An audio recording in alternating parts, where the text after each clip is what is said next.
Theresa May, she's expected to give that speech today on the Irish border. Are there anything new in her proposals?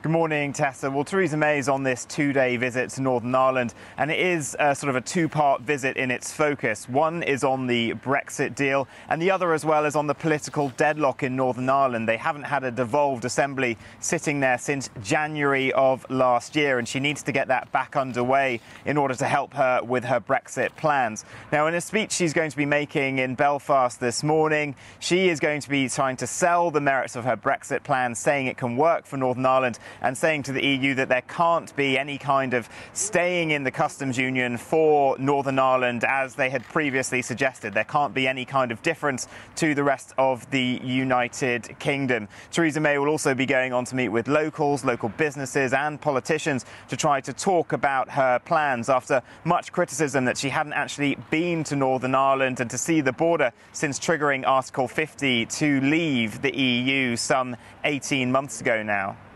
Yeah, and even from the very beginning of negotiations, the Irish border really has been a sticking point. Why is it so difficult to find a solution to this?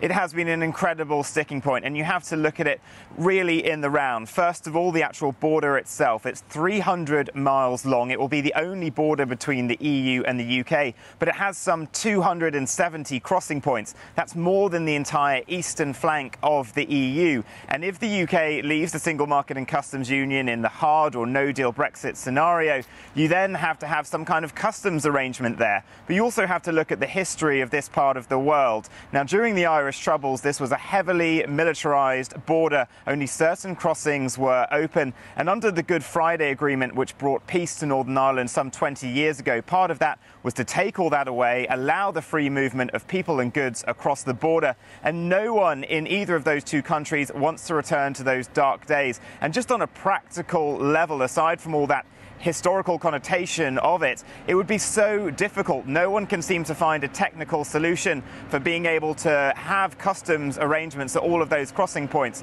So for the Irish Prime Minister, he has been very firm, saying that there cannot be any kind of border there. It would be too detrimental to the economies of both countries. But for the British Prime Minister, she cannot accept the position of having a border in the Irish Sea because her allies, the DUP, would be worried about the reunification of Ireland. So it is a very difficult, complex problem, and Theresa May is starting a tour of the UK to try to sell her Brexit deal. Northern Ireland probably the hardest place to go first.